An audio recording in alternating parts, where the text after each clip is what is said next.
Բարև ձեզ, Ֆակտոր TV հյուրը նժար սահմանադրական շարժման համային մնադիր Նինա Կարապետյանցն է, բարև ձեզ։ Ողջույն։ Տիկին Կարապետյանց, բոլորին հայտնի է դուք ընտրություններին մասնակցում եք բոլորին դեմ եմ կուսակցության ցուցակով, համակարգը քաղաքական բարեփոխելու նոր ընտրություններ անցկացնելու, այսպես օրակարգով, եթե շատ կարճ ձևակերպենք, 21181 քաղաքացի այս օրակարգին քվետվեց 1.45% ընտրության մասնակցածների, դա ինչու այդքան մեծ ֆուրոր չեղավ այն աստիճանին, որ ձեր ծրագիրը իրագործվի։ Ես կարծում եմ, որ շատերի մոտ տպավորվեց ավելի շատ մեր Spider-Man-ը, տպավորությունը ոչ ստանդարտ մոտեցումը քարոզարշավի սկզբի, մենք ուղղակի ֆիզիկապես չհասցրեցինք ու ռեսուրսներն էլ բավարար չէր, որպեսզի կարողանայինք, ասենք, որ այդ ժպիտի տակ, այդ ուրախության տակ կա նաև լուրջ պրոյեկտ, որը որ կասեցնելու էր այն ինչ որ տեղի ունեցավ այս ընտրությունների ժամանակ եւ լինելու է ամեն անգամ, երբ որ այս նույն խաղի կանոններով փորձեն խաղան։ Մենք ցավոք սրտի չկարողացանք բացատրել, որ խաղի կանոնները, որոնք ստեղծված են, դրանք թույլ չեն տալիս փոքր ուժերին անցնել պարլամենտ, դրանք հնարավորություն են տալի իշխանությանը շատ ավելի կապ չունի անում մասին է խոսքը, հավաքել որոշակի քանակությամբ ձայներ եւ ամբողջական տենց իշխանությունը ստանալ, ինչպես տեղի ունենում հիմա։ Սա ժամանակը չբավարարեց, ես կարծում եմ մենք մի քիչ ուշ բոլորս մի քիչ ուշ սկսեցինք, որովհետեւ միջև վերջի պահը, օրինակ նույն նժար սահմանադրական շարժումը տանում էր բանակցություններ, փորձում ենք մենք անգամ կուսակցություն չենք ստեղծել եւ դա սկզբունքային հարց էր, այնպես չէր որ դա դժվար կամ շատ թանկ հաճույք էր։ Մենք մտածում ենք, որ ունենալ նեյտրալ, տեխնացու եւ ռեալ փոփոխությունների առաջարկ ժողովրդին, դա իսկապես համախմբելու համար, հետո ժողովրդին ներկայացնելու համար դա շատ ավելի կարեւոր էր, քան զուտ տեխնիկապես կուսակցությունը։ Ժամանակը եւ ռեսուրսները եւ շատ կարեւոր էր, որ թե գաղափարը այսպես անհասկանալի էր։ Չէ, գաղափարը շատ պարզ է, շատ պարզ։ Ունենալ 1% շեմը, որ հնարավորություն կտար շատ-շատերին, այդ թվում նաև բոլորին դեմին հնարավորություն կտար հայտնվել, որտեղ ի վերջո կհայտնվեր, եթե իհարկե միանշանակ եւ ոչ միայն մենք, բազմաթիվ այլ նոր կուսակցություններ, այդ թվում նաև նոր կուսակցություններ կարողանային այդ շեմը հաղթահարել եւ անցնել։ Մենք առաջարկում ենք քվեաթերթիկ բոլորին դեմ են, որպեսզի մարդիկ ոչ թե չգնան ընտրությունների, այլ գնան եւ իրենց բողոքը դժգոհությունը արտահայտեն այն բոլոր կուսակցությունների ներառյալ մեզ, եթե մենք հանկարծ մեզ ճիշտ չպահենք, եւ վերջապես այդ մեծամասնության մասներ, հարցներ, որը մենք հենց հիմա մենք ականատես ենք լինում, երբ որ ստանում են ավելի ինչ որ որոշակի քանակով ձայներ, բայց հետո վերահաշվարկների ինչ որ այդպես մեխանիզմների աճպարարության այդ թվում պատճառով կարողանում են ստանալ եւ ամենակարևոր հարցը, որը որ մենք առաջարկում ենք եւ դա այդպես էլ չգնահատվեց, դա ընդամենը 100 օր հետո նոր ազատ ընտրությունների կազմակերպում էր, որի պայմաններում վարչապետը այլևս չէր վերընտրվելու հաջորդ 10 տարին, այսինքն որևէ պաշտոն զբաղեցնելու հնարավորություն չէր ունենալու, իսկ դա նշանակում էր, որ հետաքրքրված չի ինքը իր համար աշխատելու, այսինքն այդ ամբողջական ռեսուրսը, ինչը մենք տեսել ենք այս ընտրություններին եւ տեսել ենք դրան նախորդող բոլոր ընտրությունների ժամանակ, հետաքրքրված չէր լինելու իր համար աշխատելու, իսկ բոլորին դեմ կուսակցությունը լուծարվելու էր, իսկ դա կնշանակեր, որ չկար այն կուսակցությունը, որի համար ես պիտի աշխատեի օրինակ, հա, որին օգնելու համար։ Դուք եւ բոլորին դեմ եմը դադարեցիք ձեր համագործակցությունը։ Դեռ վերլուծության, չէ, դեռ լպարս չի ինչ շարունակություն սա կունենա, այնտեղ բացի մեզանից, բացի նժարից կային էլի թիմեր, սա միավորումների, այսինքն սա մի կուսակցություն չէր, սա մի քանի թիմերի միավորում էր, այնտեղ կային շարժումներ, կային արդեն գրանցված կուսակցություններ, այսինքն նախաձեռնություններ, իսկ տարբեր թիմեր կային։ Մենք ի սկզբանե, հա, պայմանավորվել ենք, որ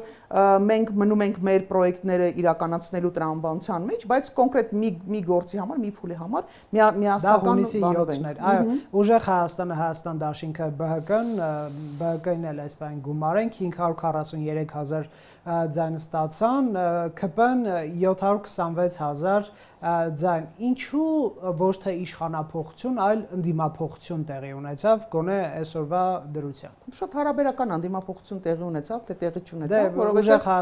Հայաստան դաշինքին փոխանեց որպես թիվ 1 ուժ, Հայաստան դաշինքը պատիվ ունեմին փոխանեց որպես թիվ 2 ուժ եւ տեղի ունեցավ ընդդիմափոխություն։ Դե հա, դե ձևական կողմը ապահոված է։ Մեր մոտ միշտ ամեն անգամ գալիս ենք այդ ձևական կողմին ենք բախվում, երբ որ ձևականը ավելի կարևոր է, քան բովանդակայինը, որովհետեւ օրինակ մեր առաջարկով, նժարի առաջարկով ի սկզբանե մենք ասում ենք, բացատրում ենք, որ ֆիզիկապես Նիկոլ Փաշինյան վերցնել մեկ ուրիշին բերել դնելը դա ոչինչ չի փոխելու, դա պիտի լինի ընդամենը գործիք, հա, process պիտի տեղի ունենա։ որի արդյունքում խաղի կանոնները պիտի փոխվեն, բովանդակային խաղի կանոնները պիտի փոխվեն։ Մենք որպես նժար, այդ թվում նաև ձեր ստուդիայում ասում ենք, որ պետական կառավարման մոդելը պիտի փոխվի, բայց ես ոնց հասկանում եմ, քանի որ մենք խոսել ենք գրեթե բոլոր քաղաքական ուժերի հետ, ապոզիցիոն քաղաքական ուժերի, իրական ապոզիցիոն իրենց այսպես դրսևորող, ոչ թե իշխանությանը սպասարկող ընդդիմության հետ, կարծես թե ոչ մեկի նպատակը չի եղել համակարգ փոխելու, բոլորը տենց մոլուցկով են կարծես թե տառապում, որ գան իրենք հագնեն Սերժի վրայով կարած կոստյումը, ինչպես որ այս իշխանությունը տենց գրկած հագած ու չել փորձում փոխել այս process-ները։ Այնպես որ դժվարություն կար, որովհետև մեր շատերը, այդ թվում նաև մեզ դեռ նժար եղած ժամանակ, հետո բոլորին դեմ եմ իր ժամանակ, ասում են, որ Ժորժ ջան, ձեզ ձայն չեն տա, որովհետև դուք պիտի խոստանաք մարդկանց, օրինակ թոշակը այսքանով ավելանալու, օրինակ տնտեսության մեջ այսքան գործա կապ չունի, կբացես, չես բացի, կավելացնես, չես բա։ Բայց ասում են ինչ որ որոշ մարդիկ համաձայնվեցին այդ խաղի կանոններով խաղալու առաջարկ էին անում, Նիկոլ Փաշինյանը զուգահեռաբար մեր բոլորի հաշվին պետական բյուջետից ջհաննամ թե ասում օրենքները չեն խախտվում, ինքը որոշ չափով իրականություն էր դարձնում։ Այնպես որ մարդիկ մտածում էին, օպոզիցիան միջև հիմա շարունակում է մտածել, որ մարդկանց հետաքրքիր են միայն տոկոսները, մարդկանց միտք, գաղափար բերել, տրամադրել, դա չի աշխատելու։ Վարկերի տոկոսն է նկատվում։ Եվ վարկերի տոկոսներ են գիտեք խոսք տալիս եւ ավելացումներ են խոսք տալի, հա, այսքան տոկոսով, չգիտեմ, բյուջետը կավելանա, այսքան տոկոսով։ Հա, սոցիալական, զուտ սոցիալական։ Դրանից զատ մեր հասարակությունը ի վիճակի չի պատկերացնելու։ Մի մասը ասեմ, որ վստահաբար կարող եմ ասել, որ կար մի ստվար զանգված մարդկանց, որոնք որ շատ մեծ կարևորություն էին տալիս մեր բերած գաղափարներին, բայց ազնվորեն ասել են, որ գնալու են ընտրեն օրինակ Սամվել Կարապետյան, որովհետև իրենք ուզում են, որ իշխանություն փոխվի, որ Նիկոլ Փաշինյանը գնա։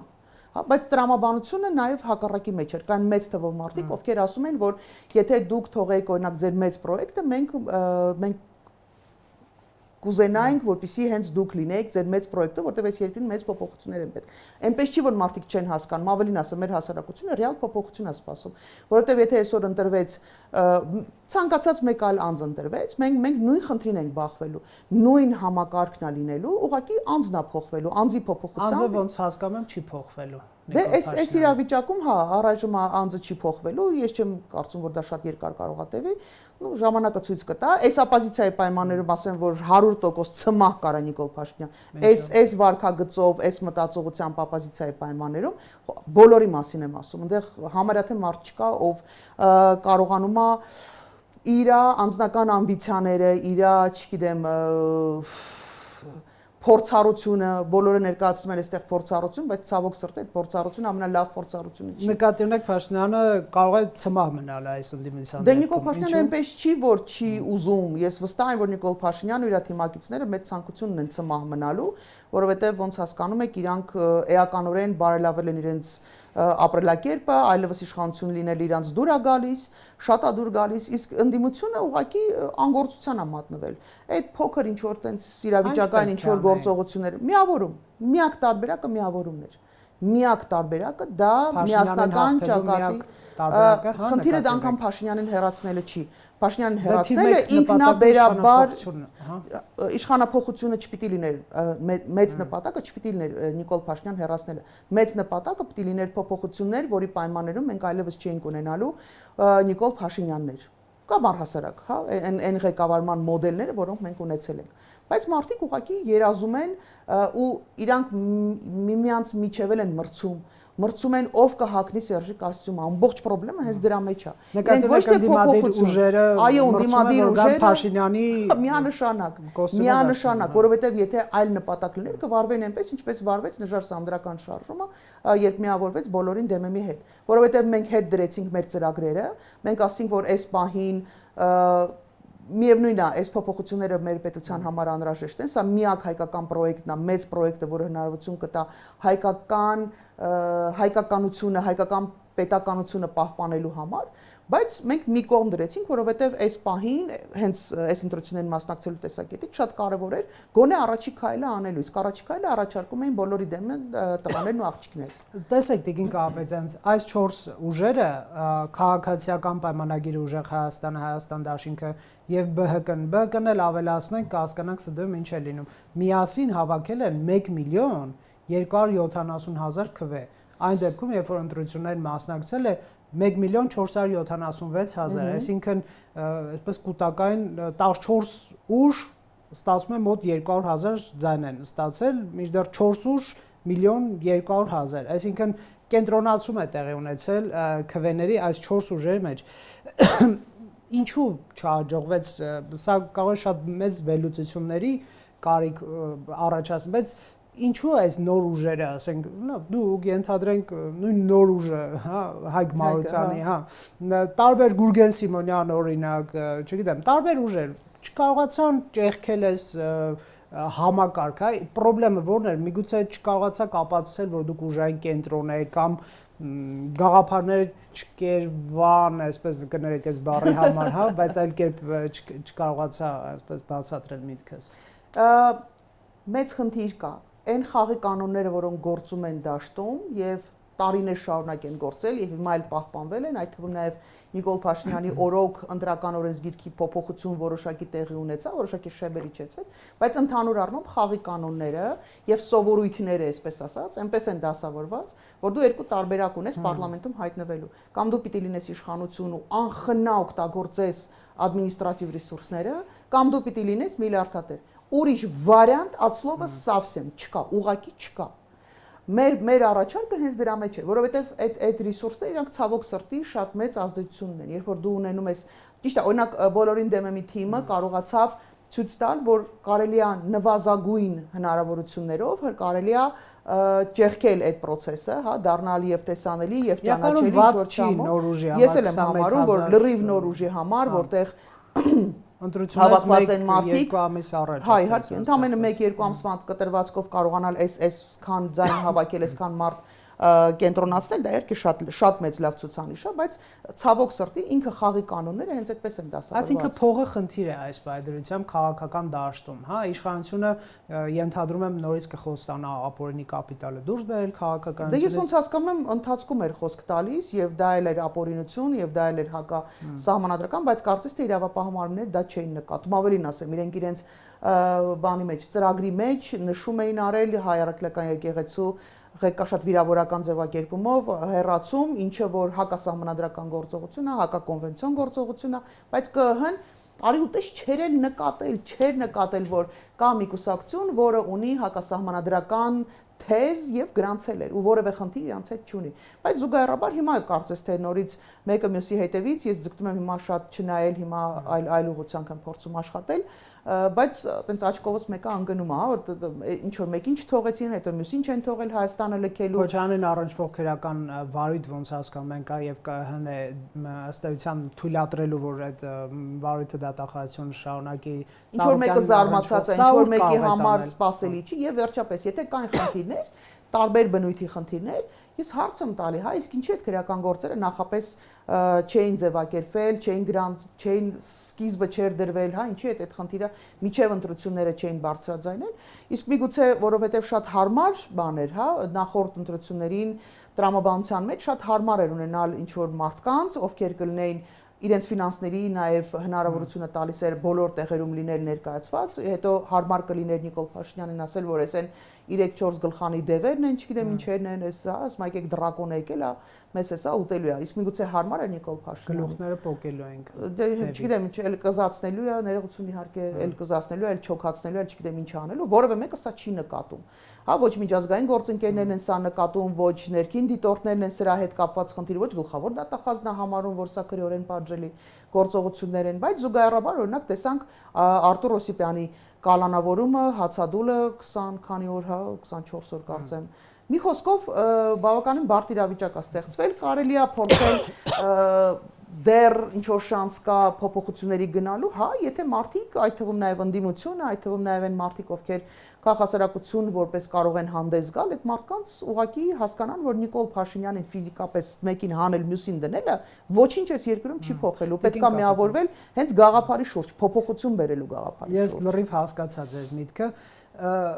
այս ընդդիմությունը արդյոք շատ խոցելի չի իշխանության նկատմամբ, որովհետև երբ որ հարցում է ապօրինի ծագում ունեցող գույքի բռնագանձման հերթական գործը դատանում, որևէ մեկի մոտի հարց չի առաջանում, Քոչյանից պետք է բռնագանձվի, թե ոչ կամ Ծառուկյանից կամ, այսինքն չկա ժողովրդական մեծ ընդվզում, որ ոչ մի բռնագանձեք նա արդար է հարստացել, հա, եւ իշխանությունը առաջիկա 5 տարում ԿՊ-ն գործ է ունենալու այսպիսի ինդիվիդուալ հետ եւ իշխանությունը այսօրվանից ասում է, որ ծնկի ենք բերելու եւ այլն, այ ինչ է սպասվում հայաստանյան քաղաքական համակարգին այս տրամաբանությամբ։ Մեկը կարող է ծափահարել, ես ոչ դատապարտելու, ոչ գովաբանելու տրամաբանությամբ եմ հարցը տալիս, ունեզրկել կամ դատապարտել, ինչ որ ոչ դատապարտում, ոչ բանանում, հա։ Ինչ է սպասվում, օրինակ, այս ճամբարում, հա։ Առևտուր։ Քաղաքական առևտուր։ Ուրիշ ոչ մի բան չի սպասվելու։ Այն ուժերով, որոնք որ կան, եւ դա իրանց բացատրվել է ասում բառացի բերանացի բացատրվել է։ Նկատում եք ԱԺ անցած ուժերի իշխանության ընդդիմության միջև եւ ոչ միայն իրանց մեծ թվով մարդկանց բացատրվել է, որ Ժորժ ջան, դուք խոցելի եք, ձեզ համար խնդիրներ են առաջացնելու, առանձին դեպքերում շատ տեղին են այդ խնդիրները առաջացնելու, առանձին դեպքերում հեչ տեղին չի լինելու, օրինակ, չգիտեմ, ասեք օրինակ Բարգավաճ, ասում եմ, չմեռանք այդ օրվանն է հասանք, որ Բարգավաճ Հայաստանի ձայների համար պետքա վերաքվեարկության հետ կապված ակնհայտ հակասահմանադրական հակաիրավական գործունեություն տեղենում, բայց որևէ մեկը դրա մասին, ասենք, չի կարողանալու բարձրաձայնել եւ հանրային մեծ աջակցություն էլ շատերը հարցնում են, իսկ ինչու փողոց չհանեցին, որովհետեւ դուրս չէին գալու ժողովուրդ, ինչը հասկանալի չէր։ Եթե վստահ լինեն այս ուժերը, որ փողոցները կարողանալու են փակել մեծ թվով մարդկանցով, իհարկե դա կանեին, բայց գիտեն, որ չեն դուրս գալու։ Դուրս չեն գալու, որովհետև այնուամենայնիվ մեր հասարակությունը շատ զգայուն է ու շատ լավ, որպես գնալ ընտրություններին ձայն տալ այն մտքով, որ Նիկոլին հեռացնեն, հա, բայց գնալ այս ուժերի համար քյալակռիվ տալ փողոցներում, ոնց որ տարիներ շարունակ մենք տեսել ենք այդ պայքարը փողոցային, որպիսի գան հաջորդ մոնստերն էլ դառնա մեկ ուրիշի իրանցից, ասում եմ կներեք, բայց չէ։ Այս հասարակությունը 1000 անգամ ժողովուրդը ասել է չէ։ Ու սա է պատճառը, որ մենք որպես նժար նորից առաջարկում ենք մոդել, որի պայմաններում իրենց համախմբում կլիներ ոչ միայն օրինակ ակնհայտ պրոռուսական ուժերի, այլ մի տեղում կարող էին համախմբվել շատ տարբեր ուժեր, եւ արևմտյան հայացքներ ունեցող եւ, չգիտեմ, չինական, տոգոյական հայացքներ եւ պրոռուսական հայացքներ, բոլորը մի պրոյեկտի շուրջ։ Բայց այդ պրոյեկտը չէր կարող ինչ որ մի անձին, ինչ որ պաշտոնի բերելու համար լինել։ Դա պիտի գաղափարի հետեւյալի մեջ էր, որ պիտի արվի փոփոխություն, որի պայմաններում այլևս որևէ մեկը թագավոր Հայաստանում չի դառնալու։ Քաղաքական առևտուր ինչի շուրջ նկատի ունեք։ Գործերը փակելու, ինչ որ գործեր չբացելու, ինչ որ բան չտեսնելու տալու, ինչ որ մարդկանց կալանքից ազատելու, ինչի մասին է խոսքը։ Ինչը հասկանալի չի, որ օրինակ գլխավոր դատախազը մեկը մյուսի հետևից գալու է ու շատ մարդկանց վերաբերյալ իրանց կարծիքով բան է, հա, դա իրանց ինչ որ ինդուլգենցիա է տալու, որ իրանք պարլամենտում պատգամավոր են ու անձեռնմխել են։ Հերթով գալու է բոլորի համար բան ուզի ձերբակա կալանավորելու թույլտվությունը, քրեական գործեր հարուցելու եւ հետագայում նաեւ կալանավորելու որոշումներով գալու է ու չի ստանալու, իհարկե ստանալու է, միանշանակ ստանալու, ավելին ասեմ, շատերը ասում են բանը, դե կարևորը 3/5 չունեցավ, ուզում եք գրազ գանք, այնքան մարդ տեղից կտանի, այ քաղաքական առևտուրը տեղ է լինելու, երբ որ վերցնեն մանդատները ու հայտնվեն, իսկ ով է վստահ, որ օրինակ Գեգամ Նազարյաններ տենց շարք չեն կանգնելու Գեգամ Նազարյան դառնալու համար, որտեղից է երաշխիքը, որովհետև երբ որ դու խոցելի ես, ամբողջ խնդիրը հետեւյալի մեջ է, երբ որ դու խոցելի ես, դու դառնում ես կառավարելի, եւ եթե դուք թիմային իմաստով պատրաստ եք ինչ որ թիմով պայքարելու, մարդը անհատապես որ տենց մենակ թողեցիք, ինքը մենակով չի պայքարելու, ինքը ընդունելու է տենց կեցված, կասի որ սա է միակ ճիշտ լուծումը, հետո ինչ եք անելու, ոնց եք դրա տակից դուրս գալու, իսկ այդ ձայները լինել բավարար է լինելու, քվեարկություններ, որոշակի գործողություններ իրականացնել համար Այսինքն դիմությունը այն կուռ ցուցակներով որ մասնակցեց, այս ձեր կանխատեսումն է, որ կազմաքանդվելու է, հա, ինչ որ տեսեք, այդ թիմերում գրեթե չկան մարդիկ, լավ, ես եկեք սենց ասեմ։ Սա զուտ կարծիք է, բացի, իհարկե, երևի բացի դաշնակցությունից, որ ինքը տենց պրինցիպի տենց բան ունի, էլի, իդեոլոգիա գաղափարական ինչ-որ տենց բան ունի, մնացած բոլորը այնտեղ, բոլորը առանց տարբերության այնտեղ ուղղակի այնտեղ են, որովհետև այդ թիմը ամենահարուստներ, այդ թիմը ամենաուժեղներ ու այդ թիմը տենց կարային անցնեին գործը կպել է, էլի, կարելի է ինչ-որ գործ անել։ Անդե գաղափարական մարդիկ որպես այդպեսին չկան Ուժեղ Հայաստան նկատի ունենք։ Դե բոլորին ինչի՞ չէ, իսկ ԲՀԿ-ում տենց բոլորը սուպեր գաղափարական մարդիկ են, չէ, իստե չեմ կարծում։ Հասկացա։ Նույն տրամաբանությամբ, գիտեք, եկեք համեմատության մեջ մտնենք, օրինակ դնենք օրինակ Բևերը ժողովուրդը կարող է շատ չեն, բայց իրանք սենց կուր գաղափարական մարդիկ են, կապ չունի կիսում եք գաղափարներ, թե չեք կիսում։ Իրանք կարող է գիշերներն է փողոցում անցկացնեն, բանտերում են նստեն, այդ մարդիկ հասկանում են ինչի համար են իրանք պայքարում։ Ստեղ կներեք, իլես մայն որտեղ հաց ընդեղ կած տարբերակն է։ Իրանք համար սկզբունքորեն տարբերություն չի եղել։ Իրանք կմիանան օրինակ Սամվել Կարապետյանին կմիանան, Գագիկ Ծառուկյանին կմիանան, թե Ռոբերտ Քոչարյանին կմիանան։ Է որտեղ ասում, որտեղ կպավ, ասում չիլնի, կողմը չիլնի, ես կգնամ այն մյուս կողմը կմիանամ։ Իրանք գաղափարական մարդիկ չեն։ Եվ հետեւաբար այդ ոչ գաղափարական մարդկանց ինչ որ տեղ տանելը շատ հեշտ է լինելու։ Նու նորից մնացածից եթե ինչ որ մարդ եմ էլի բաստողի կներեք, բայց բացառությամբ երևի դաշնակները իրանք շուտկի մի քիչ ավելի տենց գաղափարական բան ունեն։ Ինչ է սպասվում այս խորհրդանի օրոք Հայաստանին, ինչ է կարծում։ ԲՀԿ-ի պահն էլ կարող ենք հիմա մեկնաբանել, այդտեղ շատ հետաքրքիր է, որ դիտորդական տարբեր կազմակերպություններ ընդհանուր պահանջում են վերաքվեարկություն իրականացնել ամբողջ Հայաստանում իդեպ եւ միանշանակ չի ընդունվել նույն Վահագն Հովակիմյանի ղեկավարած ԿՀ-ի այդ որոշումը կունենանք ԲՀԿ-ով խորհրդարան ՍԴ-ն ինչ որոշում կկայացնի արդյոք վերաքվեարկություն գոնե այդ 3 տեղամասերում կկայացնի որն է ձեր կանխատեսումը այս հարցի հանգուցալուծման վերաբերյալ Ինչու է դիտորդական որոշ առաքելություններ իրանք արձագանքել որովհետեւ հասկացան որ սա ժողովրդական լեզվով ասած ափաշքյար է հակասահմանադրական գործողություն է եւ սրան չարձագանքել իրանք ուղղակի չէին կարող Ինչ կլիներ իրականում, օրինակ, եթե այսպիսի գործողություն լիներ, Սերժ Սարգսյանի, Ռոբերտ Քոչարյանի, Լեոն Տեր-Պետրոսյանի ժամանակ այդքան շատ բաներ չկային, ՀԿ-ներ չկային, հատուկ են։ Ինչ կլիներ Սերժ Սարգսյանի եւ Ռոբերտ Քոչարյանի ժամանակ, քաղաքասարակությունը կտրաքեր մեջտեղից։ Ես հիմա ասենց թերթում եմ բանը, այդ Facebook-ի էջը, մի հատ ծպտուն, մի երկու տեղ տենց ինչ որ բան, մի երկու հոգի գնացել են, ինչ որ հարցազրույցներ են տվել, շատ սրտաճմլիկ, օրինակ շատ խիստ դատապարտում են, ու դրանով սահմանափակվել են։ Կճղեին մեջտեղից իշխանությանը, կճղեին մեջտեղից եվրոպական երկրների դեսպանատներին եւ արևմտյան առհասարակետ թևի ժողովրդավարության իբր կրող, որտեղ շատ կասկածում եմ այլևս вообще ժողովրդավարության հետ այդ թևերը կապ ունեն թե չունեն։ Կճղեն մեջտեղից բոլորին։ Իսկ իրանք ուղակի տենց տրախովքի համար, որ չասեն չեք ասել, որ ասեն եթե չո, հանում է մի հատ թուղթ, որտեղ մի քանի հոգի ստորագրեն, ասում է հեսա ասել ենք երկու հատ էլ հարցազրույց ենք տվել, բայց դա էականորեն ոչ մի ազդեցություն չունեն, այնինչ տեղի ունեցել հանցագործություն, բառացիորեն տեղի ունեցել հանցագործություն, ԲՀԿ-ն պիտի անցներ։ Պիտի լիներ պարլամենտում եւ դա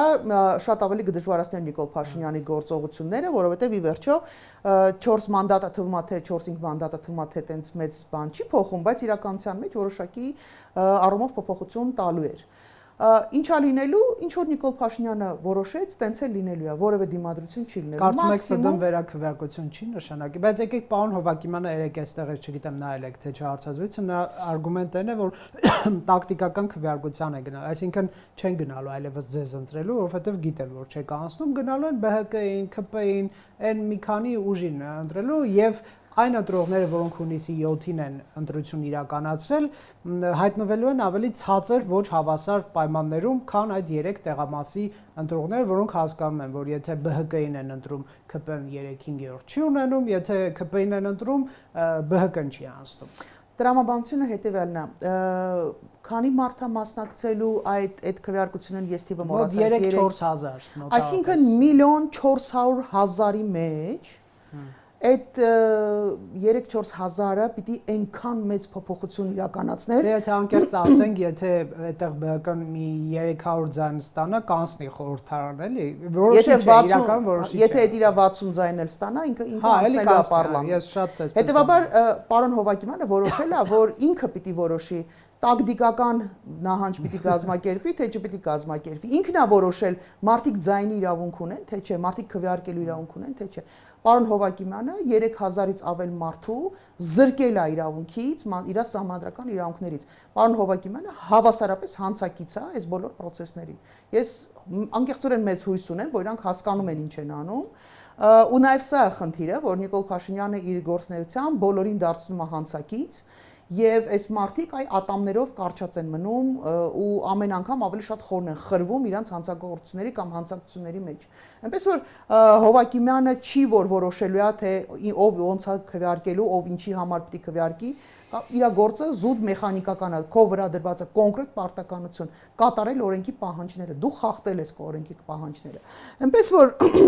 ու սահմանադրական դատարանից էլ որևէ ակնկալի կոնկրետորեն չունեմ, Ժորժ ջան, ասում այնտեղ այնքան մարդ են բերել դրել յուրայիններ, որ անտրամաբանական է էլի սпасել, այս վերջի նշանակումն էլ вообще տենց կուսակցական իրանց եղբորը բերեցին